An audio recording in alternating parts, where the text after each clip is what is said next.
ராஜா செல்லமுத்து அப்படின்னு ஃப்ரண்ட்ல உட்கார்ன வெள்ள சட்டா கலைஞர் குறும்படம் மற்றும் சமூக இடைவெளி, அப்புறம் 2000 கதைகளுக்கான டைட்டில் எல்லாம் வெளியீட்டு விழாக்கு வந்திருக்கிறார். எல்லாத்துக்கும் என்னுடைய பணிவான வணக்கம். தலைமை பொறுப்பேற்றிருக்கிற முத்துக்குமார் அவர்களுக்கு, அதுக்கப்புறம் சொல்லணும்னா லைனா எல்லாருமே சொல்லணும். எப்பவுமே மேடையில் இருக்கிறவங்க நான் சொல்லிடுவேன். ஆனால் இன்னைக்கு நான் எழுதி வச்சுக்கிட்டேன். என்ன காரணம் அப்படின்னா, இவங்க எல்லாம் உண்மையிலேயே நல்ல முத்துக்கு உள்ளன்போட வந்து வாழ்த்து சொல்லணும்னு எல்லாம் செல்ல முத்து. அதனால இவருக்கு வந்து இத்தனை பேர் வந்து இது பண்ணியிருக்காங்க அப்படின்னு சொல்லும்போது அவங்க பேரெல்லாம் சொன்னாக்க மரியாதையா இருக்கும். மூத்த என்னுடைய மரியாதைக்குரிய மூத்த இயக்குனர், இண்டஸ்ட்ரியில் எல்லாத்துக்குமே மரியாதைக்குரியவர் முத்துராமன் சார் அவர்களுக்கு என்னுடைய பணிவான வணக்கம். மரியாதைக்குரிய நக்கியன் கோபால் அவர்களுக்கு என்னுடைய பணிவான வணக்கம். அப்புறம் இந்த கலைஞரா நடிச்சவர் வேலுத்தங்கம் பொருத்தமா இருந்தது அவருடைய இது. அவர் மட்டும் இல்லாம அந்த குழந்தைகள்லாம் வேற ரொம்ப ஆர்வமா இருந்தாங்க. முன்னாடி நான் வந்ததுலேருந்தே பார்த்துருந்தாங்க எப்படா ஸ்க்ரீன் பண்ணுவாங்கன்னு சொல்லிட்டு அந்த குழந்தைகள்லாம். ஸோ அவங்க எல்லாருமே சிறப்பாக பண்ணியிருந்தாங்க. அப்புறம் கலைஞருக்கு ஆப்போசிட்டாக அந்த மேட்டர்கள் எல்லாம் ஒருத்தர் சொன்னவர் அவரும் நடிச்சிருந்தாரு. ஸோ அவங்க எல்லாத்துக்கும் என்னுடைய வாழ்த்துக்களை தெரிவிச்சுக்கிறேன். அப்புறம் வரவேற்புரை தொகுப்புரை வாங்கினார் தொகுப்புரை மரியாதைக்குரிய சார்பில் தான் அவங்களுக்கும். அதுக்கப்புறம் ரொம்ப வெளியூர்லேருந்து வந்திருக்காங்க கவிஞர் மீரா வள்ளிநாயகம் அவர்கள், அவங்களுக்கு. அதுக்கப்புறம் ராம்ஜி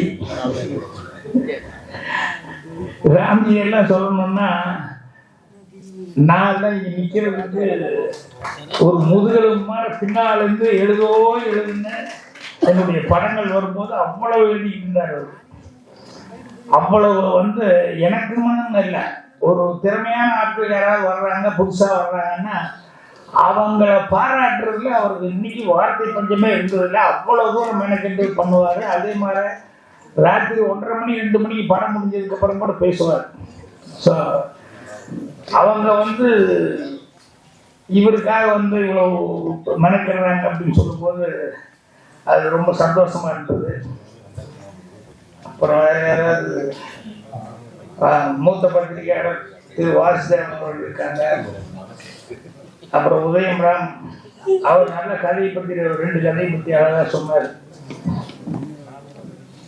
அப்புறம் எனக்கு முன்னால பேசிட்டு போன இயக்குனர் சக இயக்குனர் எழில் அவர்கள், எல்லாத்துக்கும். அப்புறம் எல்லாத்தோட ரொம்ப முக்கியமானது நீங்க, உங்களுக்கு எல்லாத்துக்கும் என்னுடைய பணிவான வாய்ப்பு. நான் எப்போ கடைசி வரைக்கும் இருந்துட்டு போவேன். என் பேர குழந்தை வந்து வீட்டில் வெயிட்டிங் இருக்கா, விட்டா தூங்கிடுவான். அதனால தான் நான் வந்து முத்துராம் சார்கிட்ட கொஞ்சம் ரிக்வஸ்ட் பண்ணிட்டு, ஏன்னா இங்கிருந்து போறதுக்கு ஒரு 20-25 நிமிஷம் ஆகிடும். அதனால தான் நான் முதல்ல பேசிட்டு போறேன் அப்படின்னு சொல்லிட்டு பண்ணேன். எங்க டைரக்டர்கிட்ட வேலை பார்த்தவர் அது வந்து ரொம்ப ஒரு ஸ்பெஷலாக நான் அவரை ஏன் கூர்ந்து கவனிக்கிறேன் அப்படின்னா, அவர்கிட்ட இருந்தவர் அப்படின்ட்டு. அதுக்கப்புறம் பார்த்தா இவங்க எல்லாருமே சொன்னாங்க, நானும் 2000 கதையா அப்படின்னு வாயை பொழுதுட்டு நானும் ஆச்சரியப்பட்டேன். அதுக்கப்புறம் உள்ள போய் பார்த்தா உண்மையிலேயே கதைகள் வந்து ஏதோ பேருக்கு ஒன்று போனோம் வந்தோன்னு இல்லாம கதைகள் வந்து அவ்வளோ அழகாக வந்து அவர் எழுதியிருக்காரு. இப்போ கதைகளில் வந்து அவருக்கு இந்த ஆட்டா சேலை அப்படின்னு ஒன்று ஸ்டார்ட் பண்ணி அந்த மாதிரி நிறைய விஷயங்கள் அவர் இருந்து வந்து அவர் அந்த வெந்த நெல், அதாவது இந்த நெல்லை வந்து வெத நெல்லை வந்து வேற வழியே இல்லாமல் அடங்கி வைக்கிறாங்கன்ட்டு இப்படி ஒவ்வொரு விஷயம் வந்து அவர் இது பண்ணதை பார்க்கும்போது எவ்வளோ அனுபவத்தோடு அவர் வந்து எழுதியிருக்காரு அப்படிங்கிறத நான் சின்ன ஒரு உதாரணத்துக்கு தான் என்ன சொல்கிறேன். எப்பவுமே ஒன்று, நம்ம உழைப்புங்கிறது என்றைக்குமே வீண் போகாது. நம்ம சின்சியரா உழைச்சோம் அப்படின்னா அந்த சின்சியரான உழைப்புக்கு வெளியே போகாது. எனக்கு மெட்ராஸ் வந்த புதுசுல அப்போ பசி பட்டினியமா இருக்கும்போது எனக்கு தூயவன் மாதிரி ஒருத்தர் வந்து ஐடியா கொடுத்தாங்க. என்னன்னா, இந்த தினத்தந்தியில வந்து தினகரன் பக்கத்து ஆஃபீஸ் நைட் தூசி டேனா எடுத்துக்கோங்க. இங்க என்ன அந்த சண்டே அன்னைக்கு வந்து ஸ்பெஷலா வந்து கதைன்னு ஒன்று போடுவாங்க, ஒரு பேஜுக்கு போடுவாங்க பேப்பர்ல. அதனால ஏதாவது ஒன்று எழுதி கொடுத்தீங்கன்னு சொன்னோம்னா, நல்லா இருக்குன்னு சொன்னோம்னா ஒரு 50-75 கொடுப்பாங்க அப்படின்னு. ஸோ ஒரு 4 நாள் ஒரு வாரத்துக்கு ஒரு தடவை எனக்கு வந்து அப்பப்போ ஒரு 65-75 சுப்பையான்னு ஒருத்தர் இருந்தார் திருத்தணியில். அவர்கிட்ட கொண்டு போய் கொடுத்துருந்தே படிச்சு பார்த்து நல்லா இருக்கு அப்படின்னு சொல்லிட்டு அந்த வாரம் போற ஓட்டுறதுக்கு வந்து அவர் தான். இப்படி சிறுகதைகள் எழுதினேன். எதுக்கு சொன்னேன்னா, சிறுகதைகள் எழுதும்போது தினத்தந்தியில அணைப்புன்னு ஒரு சிறுகதை எழுதினேன். அது என்னன்னா, ஒரு ரவுடித்தனமான ஒரு கேரக்டர், பண்ணையார் மாதிரி ஒருத்தர். அவன் ஒரு ஏகப்பட்ட பொண்ணு, விறகு வெட்ட போற பொண்ணு. அதை வந்து எப்படியாவது அடையணும்னு முயற்சி பண்ணி என்னென்னமோ ட்ரை பண்றான். அவன் ஒத்து வர மாட்டேங்கிறான். கடைசியில வீட்டுக்குள்ள வந்து அவ பக்கத்து வீட்டுல இருக்கிற நேரத்துல வீட்டுக்குள்ள ஒரு ஆளை அனுப்பிச்சு மேல குங்குமம் இதெல்லாம் எடுத்து பூசிட்டு அவன் உள்ள உட்கார சொல்லிட்டு திடீர்னு ஒரு 10 பேர்த்தோட வந்து அவன் கேரக்டர் சரியில்லைன்னா அப்பதான் அந்த பொண்ணு பக்கத்து வீட்டுல இருந்து வீட்டுக்குள்ள போவா. வந்து கதவை தட்டி இந்த பொண்ணு வந்து என்னன்னா உள்ள இருக்கிறவனை வர சொல்லு அப்படின்னா அவளுக்கு ஒண்ணுமே புரியாதுன்னு உள்ள இருக்கவனே அப்படின்ட்டு. அதுக்கப்புறம் பார்த்தா உள்ள இருந்து ஒருத்தர் வந்து ஏதோ தெரியாம ஆயிப்போச்சுன்னா எங்களுக்கு உள்ள இப்படி ஒரு பாட்டு இருக்குன்னு சொல்லி உடனே இவர் இப்பவே கோயில் வச்சு கல்யாணம் பண்ணுவேன், அவருடைய ஆத்மா இருக்கு, கல்யாணம் பண்ணுவேன்னு சொல்லிட்டு அதுக்கப்புறம் கல்யாணம் பண்ணதுக்கப்புறம் இவருடைய வேலைக்காரன் தானே. ஃபர்ஸ்ட் நைட் இவர் வருவார். அப்போ அந்த பொண்ணு வந்து ஒன்று தன் மேலே ஃபுல்லாக எண்ணெய் ஊற்றிட்டு உட்காந்துருப்பார். இவர் ஃபர்ஸ்ட் நைட்டுக்கு வந்து ரொம்ப சந்தோஷமா வந்து இருப்பார். உன்னை எப்படி இருந்தாலும் ஒரு நாளைக்கு ஆசிரியர் அணைக்காம விட மாட்டேன்னு சொன்னேன், கரெக்டாக அந்த டைம் வந்துருச்சு, இப்போ உன்னை அணைக்க போறேன் அப்படின்னு சொல்லி பக்கத்தில் வந்தது ஏதோ ஒரு வாசம் வருது. என்னடான்னு பார்த்தா பூரா ஈரமா இருக்கு. உடம்பு ஈரமா இருக்கு. இல்லைப்பா நீ என்ன அணைக்கிறது இல்லை, நான் ஒன்று ஆசிரியர் அணைக்க போறேன் அப்படின்னு சொல்லிட்டு அப்படி நெருப்பு வச்சு அப்படி கட்டி பிடிச்சிடுவான். அதுக்கப்புறம் அவ்வளவு நாள் ஆசைப்பட்டுக்கிட்டு இருந்த அந்த பண்ணையார் வந்து அந்த அணைப்பிலிருந்து விடுபட முடியல. கடைசியில விடுபட்டான் ஒரு பிடி சாம்படா அப்படின்னு சொல்லிட்டு இது வந்து வயிற்று குழம்புக்கு தான். சாப்பாட்டுக்கு 75 ரூபா கிடைக்கும், 50 ரூபா கிடைக்கும் அப்படின்னு சொல்லி இருந்து பின்னால புதிய வாய்ப்புகள் இந்த சீன் உங்களுக்கு தெரிஞ்சிருக்கு. அதனுடைய பேக்ரவுண்ட் என்ன அப்படின்னு எங்க டைரக்டர் வந்து கதை இது பண்ணப்போ அப்போ செகண்ட் ஹாஃப் வந்து சிட்டிக்கு போகிற மாதிரி இருந்தது. அப்போ நான் வந்து சிட்டிக்கெல்லாம் போகிறதுனா நல்லா இருக்காது, இந்த கதை வில்லேஜுக்குள்ளேயே முடிச்சா நல்லா இருக்கும் அப்படிங்கிற மாதிரி சொல்லி இந்த அணைப்பு அப்படிங்கிறத வந்து செகண்ட் ஹாஃபில் வந்து ஜாயின் பண்ணி அந்த கவுண்டமணி தான் உள்ளே உட்காந்துருக்கிற கேரக்டரு. அந்த சீனிவாசன் தான் அந்த பண்ணையார் கேரக்டர் அப்படிங்கிற மாதிரி பண்ணி இதை ஜாயின் பண்ணி பண்ணும்போது எல்லாம் சிந்து பிடிச்சது. எங்கள் டைரக்டர் ஓகேன்ட்டார். அதுக்கப்புறம் அந்த பொண்ணு கடைசியில் அணைச்சு அந்த ரவி கேரக்டர் ஜி சீனிவாசன் அணைச்சு பிடிச்சி அவளுக்கு பேரே ஜோதின்னு வச்சிருந்தோம். ஏன்னா ஜோதியா வந்து அவள் பேரே ஆரம்பத்துலேருந்து ஜோதி, அணைச்சு பிடிச்சது ஜோதியான்னு. கிளைமேக்ஸ் இருக்கும்போது எங்கள் டைரக்டருக்கு ஒரு டவுட் வந்துச்சு, யோ என்ன புதிய வார்த்தைன்னு டைட்டில் வச்சியா, நீ சொல்றதெல்லாம் நல்லா இருக்கு ஜோதி அப்படிங்கிறது அணைக்கிறது கேட்கும்போது நல்லா இருக்கு, ஆனால் புதிய வார்த்தை டைட்டில் கொட்டாதையா என்னையா பண்ணா, புதிய வார்த்தை டைட்டில் கொட்டுற மாதிரி ஏதாவது பண்ணுமையா இருக்கு.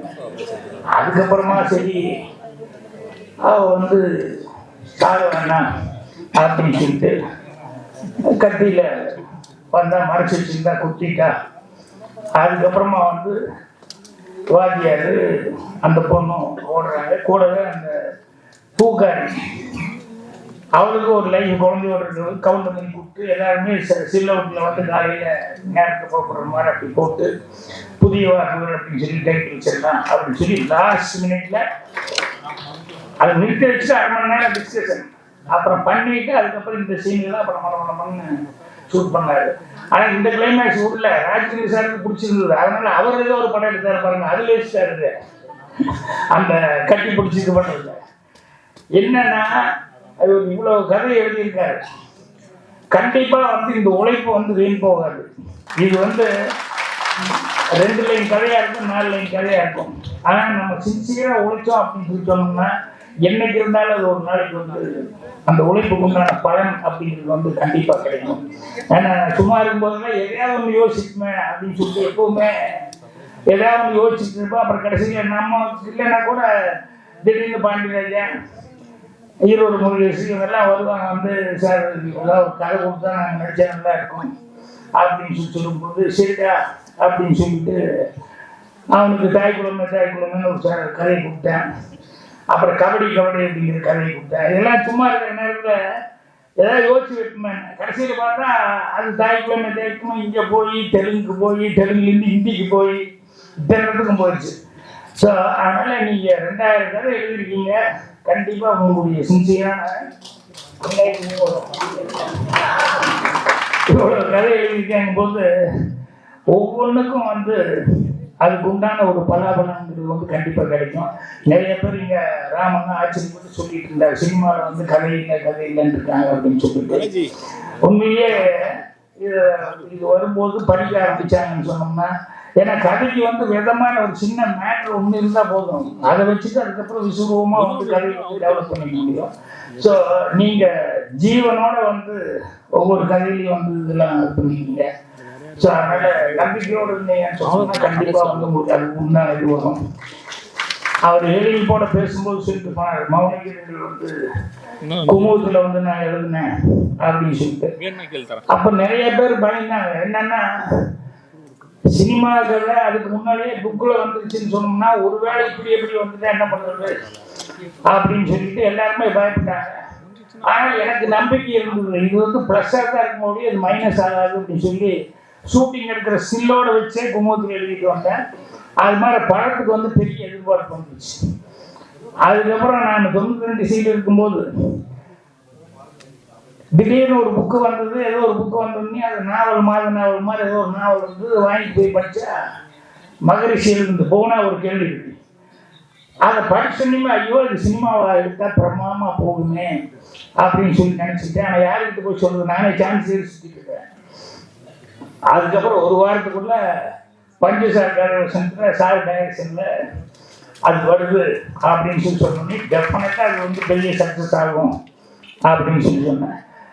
அது சக்ஸஸ் மட்டுமல்ல, ரஜினி அவர்களுக்கு வந்து மிகப்பெரிய ஒரு டேக் ஆஃப் கொடுத்தது அந்த படம் தான். அதனால ராஜா செல்லம் வந்து நீங்கள் எழுதின கதைகள் வந்து கண்டிப்பாக உங்களுக்கு கூடிய சீக்கிரமாக அதுக்கு உண்டான பலனை கொடுக்கும். எங்கள் டேரக்டர்லேருந்து வந்தவங்க யாருமே சோடையானது இல்லை, எல்லாருமே நல்லா சிறப்பாக இருந்திருந்தாங்க.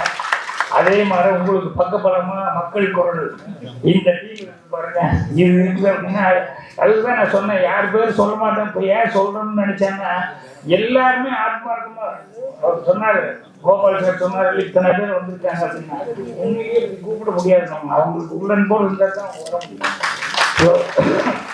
இவ்வளோ பேர் சம்பாதிச்சுட்டு இருக்கீங்க.